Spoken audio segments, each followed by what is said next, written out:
નમસ્તે મિત્રો, આજની આ સ્ટોરીમાં તમારા બધાનું સ્વાગત છે। મારું નામ છે સુનીતા અને આ મારા બીજા લગ્ન છે। મારા પહેલા પતિની લગ્નના થોડા દિવસોમાં જ બસ દુર્ઘટનામાં મૃત્યુ થઈ ગયું હતું। ત્યારે મારી ઉંમર 30 વર્ષની હતી અને હું વિધવા થઈ ગઈ હતી।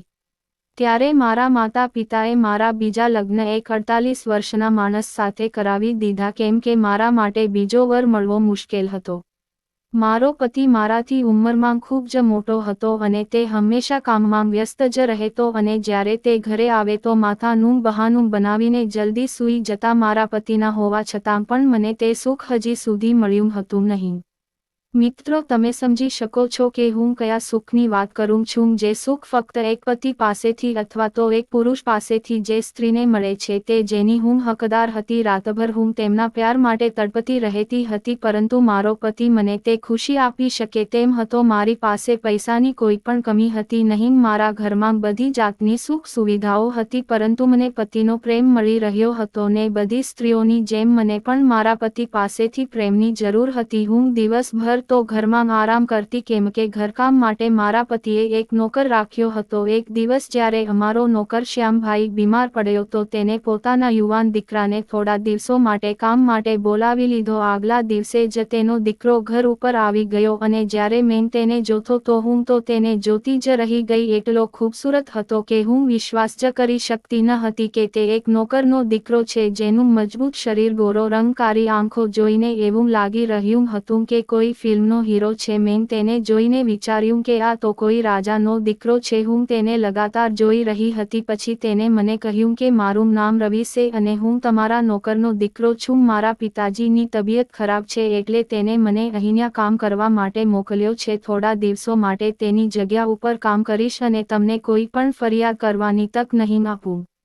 જેવી રીતે મારા પિતાજી પૂરી ઈમાનદારીથી અહીંયા કામ કરતા હતા એવી જ રીતે હું પણ બધું કામ નિષ્ઠાપૂર્વક કરીશ। પછી મેં મનોજને અંદર આવવા માટે કહ્યું અને હું સોફા ઉપર બેસી ગઈ। જ્યારે તે અંદર આવ્યો તો મેં તેમને પૂછ્યું કે તમારું નામ શું છે અને તમે શું કામ કરી છો? તમે પહેલા પણ ક્યાંય કામ કર્યું છે કે નહીં અને તમને કામ કરવાનો અનુભવ છે કે નહીં? ત્યારે તે યુવક બોલ્યો કે માલકીન, મેં તમને થોડીવાર પહેલા તો મારું નામ કહ્યું હતું કે મારું નામ રવિ છે અને રહી વાત કામની તો માલકીન, હું ઘરના બધા જ કામ સારી રીતે કરી શકું છું, તમને મારાથી કોઈ પણ ફરિયાદ નહીં આવે। જ્યારે હું રવિની તરફ રોમેન્ટિક નજરોથી જોઈ રહી હતી અને મુસ્કુરાઈને બોલી, ઠીક છે કે તને ઘરનું કામ આવડે છે, પરંતુ શું તને ખબર છે કે ઘરના કામ કરતાં વધારે જરૂરી પોતાના માલિક કે માલકીનને ખુશ કરવાનું હોય છે? શું તું તારી માલકીનના ખુશ કરી શકીશ? જે કંઈ પણ હું કહીશ શું તે બધું તું માનીશ? શું તું તારી માલકીનની પ્રાઇવેટ ઈચ્છાઓ પૂરી કરીશ? રવિના જવાબથી હું ચોંકી ગઈ। તેને કહ્યું કે હું મારું કામ પૂરી ઈમાનદારીથી કરીશ અને તમને મારા કામથી હું ખુશ કરવાની પૂરી કોશિશ કરીશ। પછી મેં રવિને બધું કામ સમજાવી દીધું અને કામ સમજાવ્યા પછી રવિ કામ શરૂ કરી દીધું। તે ખૂબ જ મન લગાવીને કામ કરી રહ્યો હતો, પરંતુ મારી નજર હંમેશા તેની ઉપર જ લાગેલી રહેતી હતી। હું હંમેશા સોફા ઉપર બેસીને તેને જોયા કરતી હતી। મને ખબર નહીં કે મને શું થઈ ગયું હતું। જ્યારે પણ મનોજ થોડી વાર માટે બહાર ચાલ્યો જતો તો મને તેની યાદ આવવા લાગતી। મને તે ખૂબ જ પસંદ આવવા લાગ્યો હતો અને હવે મને તેની પાસે જવાની ઈચ્છા થવા લાગી। હું ઈચ્છતી હતી કે મનોજ મારી શારીરિક ભૂખને પૂરી કરે। જ્યારથી મેં તેને જોયો છે, શાંતિ અને રાતની નીંદર ઉડી ગઈ છે। એક દિવસ મારા પતિને કામના લીધે બહાર જવાનું થયું, પરંતુ તે ખૂબ જ નારાજ હતા।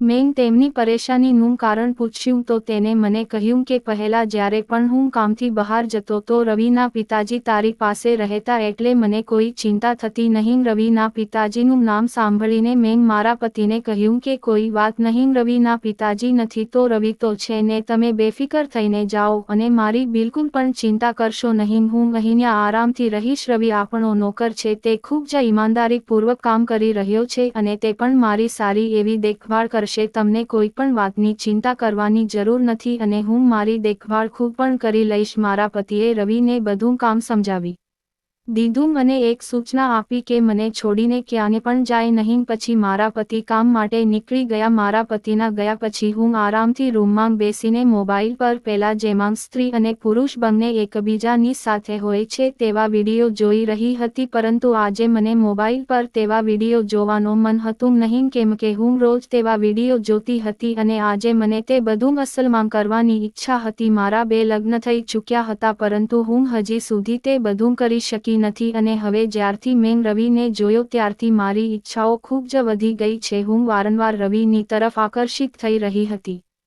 હું રૂમમાં આરામ કરી રહી હતી, પરંતુ મને તે ચીજની તડપ થઈ રહી હતી જેની મને ખૂબ જ ઈચ્છા હતી અને હવે તે મોકો મારી સામે હતો. પરંતુ હું કેટલા ટાઈમ સુધી રોકાઈ શકું છું તેની મને સમજ હતી નહીં, કેમ કે રવિને મારી તરફ કઈ રીતે આકર્ષિત કરું તે તો હંમેશા પોતાના કામમાં જ વ્યસ્ત રહે. તો હવે મારે તેની સાથે કંઈક એવું કરવું પડશે જેથી તે મારી તરફ આકર્ષાય. એટલે મેં તેમની સામે ખૂબ જ ટાઈટ કપડાં પહેરવા લાગી. ક્યારેક તો ફક્ત હું બ્રામાં જ જતી હતી, પરંતુ તેને તો પણ મારી તરફ ધ્યાન આપ્યું નહીં. હવે મારી બેચેની વધવા લાગી. પછી એક દિવસ મેં રવિને મારા રૂમમાં બોલાવ્યો અને મારા દિલની બધી વાતો તેને કહેવાનો ફેસલો કર્યો. જ્યારે હું તેને બધું કહી રહી હતી ત્યારે તેને મારી વાતો ચૂપચાપ સાંભળી અને પછી રૂમથી ચાલ્યો ગયો. હું બસ તેને જોતી રહી ગઈ. મને સમજમાં આવી રહ્યું હતું નહીં કે રવિને હું કઈ રીતે મનાવું. હું તેની સાથે જબરજસ્તી કરી શકતી હતી નહીં. મારી ઈચ્છા એ હતી કે મને તે પોતાના દિલથી પ્રેમ કરે, પરંતુ એવું થઈ રહ્યું હતું નહીં. હવે મારું દિલ અને દિમાગ ફક્ત રવિના વિચારોમાં ડૂબેલું રહેતું.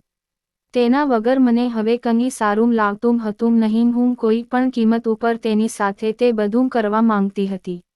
મેં ઘણી વખત તેને મારી ભાવનાઓ કહેવાની કોશિશ કરી, પરંતુ તેને મારી વાતો ઉપર ધ્યાન આપ્યું નહીં અને પોતાના કામમાં લાગ્યો રહ્યો. મને સમજમાં આવી રહ્યો હતું નહીં કે તેને મારી પાસે કઈ રીતે લાવવું. આ જ વિચારીમાં હતી કે અચાનક મારા દિમાગમાં એક તરકીબ આવી. હું બેડ ઉપરથી ઊભી થઈ અને મેં મારા કપડાં ઉતારી નાખ્યા.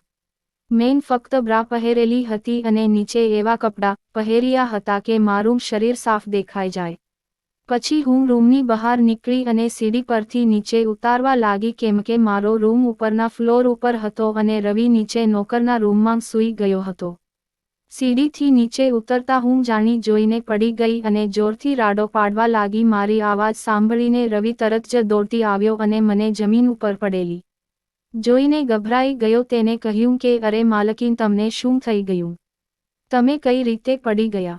રડતા રડતા તેને બધી વાત જણાવી કે હું પાણી પીવા માટે નીચે આવી રહી હતી ત્યારે અચાનક મારી પગ લપસી ગયો અને હું સીડી પરથી નીચે પડી ગઈ. મેં તેને કહ્યું કે મને ખૂબ જ દર્દ થઈ રહ્યો છે અને હું ઊભી થઈ શકતી નથી. મારી હાલત જોઈને તેને કહ્યું કે માલકીન, તમે ધીરે ધીરે ઊભા થવાની કોશિશ કરી અને તમે તમારી હાથ મારી કમર ઉપર રાખી.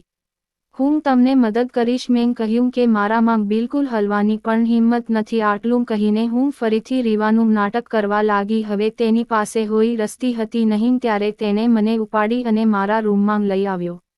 મારું શરીર રવિના શરીરથી ચીપકી રહ્યું હતું. જ્યારે પણ મારું શરીર તેના શરીરથી સ્પર્શ કરતું તો મને એમ લાગતું કે જાણે મને સ્વર્ગનું સુખ મળી રહ્યું છે. હવે મારી બધી ઈચ્છા પૂરી થવાની છે અને હું અંદરથી ખૂબ જ ખુશ હતી. રવિ મને ગોદમાં ઉપાડીને એક એક કરીને સીડી ચડી રહ્યો હતો. મેં મારા હાથ તેના ગરદનને ફરતે રાખ્યા હતા અને માથું મારું તેના ખંભા ઉપર રાખેલું હતું અને બસ હું તેને જ જોઈ રહી હતી. તેની તરફ જોઈને મને લાગ્યું કે કદાચ હવે હું તેને પસંદ આવવા લાગી છું. રવિ મને જલ્દીથી મારા રૂમમાં લઈને આવ્યો અને મને બેડ ઉપર સુવડાવી દીધી. તેને મને બેડ ઉપર સુવડાવી, પરંતુ તેને મારાથી દૂર જવાના ડરથી હું ગભરાઈ ગઈ. મેં જલ્દીથી તેની શર્ટ પકડી અને મારી તરફ ખેંચ્યો અને બોલી, રવિ, મને છોડીને જા નહીં. હું તારા વગર નહીં રહી શકું. તારા દૂર થવાથી મને ખૂબ જ તકલીફ થાય છે. મારી પીડા તને દેખાતી નથી. મારી વાત પર તેને કોઈ પણ જાતનું ધ્યાન આપ્યું નહીં અને બસ તેને એટલું જ કહ્યું કે માલકીન, તમે આરામ કરો, હું હમણાં જ ડોક્ટરને બોલાવું છું. અને આટલું કહીને તે રૂમની બહાર ચાલ્યો ગયો. લગભગ 2 કલાક પછી રવિ ઘરે પાછો આવ્યો અને તેની સાથે એક લેડી ડોક્ટર પણ હતી. ડોક્ટરે મને ચેક કરી અને કહ્યું કે તમને ફક્ત દર્દ થઈ રહ્યો છે, બાકી બધું ઠીક છે. હું તમને 3 દિવસ માટે આ પેન કિલર દવા લખી રહી છું, તમે તેને લઈને આરામ કરજો. થોડા દિવસોમાં તમે ઠીક થઈ જશો. ડોક્ટરે મને દવાઓ લખી આપી અને તેના પછી તે ચાલી ગઈ. રવિને મેં પૂછ્યું કે આ ડોક્ટર કોણ છે, તો રવિ કહ્યું કે માલકીન તે મારી પત્ની છે અને તે તમારી હવે ખૂબ જ સારી રીતે દેખભાળ કરશે, તમને કોઈ પણ પ્રકારની તકલીફ થવા દેશે નહીં, તમે ફક્ત આરામ કરી. પછી તેને તેની પત્નીને કહ્યું કે માલકીનની સારી રીતે દેખભાળ કરજે, તેમને ચાલવામાં તકલીફ છે તો તેમને બાથરૂમ લઈ જવામાં મદદ કરજો અને તેનું બધું કામ કરજો. હું આશ્ચર્યથી રવિને જોઈ રહી હતી. પછી રવિ મને કહેવા લાગ્યો કે માલકીન આ ઘરમાં અત્યારે ન તો માલિક છે કે ન તો કોઈ સ્ત્રી,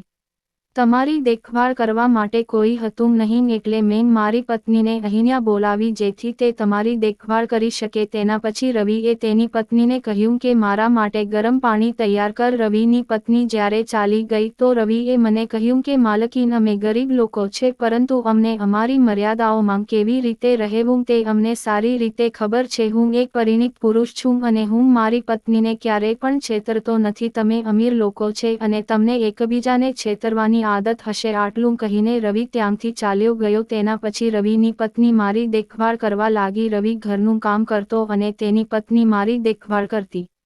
તો મિત્રો, આ હતી આજની એવી વાર્તા. તમને લોકોને કેવી લાગી કોમેન્ટ બોક્સમાં કોમેન્ટ જરૂર કરજો. તમારી કોમેન્ટથી મને હિંમત મળે છે અને જો તમને વાર્તા પસંદ આવી હોય તો એક લાઇક જરૂર કરજો અને તમારા દોસ્તોને શેર પણ કરજો અને જો ચેનલ ઉપર નવા આવ્યા હોય તો ચેનલને સબસ્ક્રાઇબ પણ કરી દેજો. આ વિડિયો જોવા બદલ તમારી આભાર. ધન્યવાદ.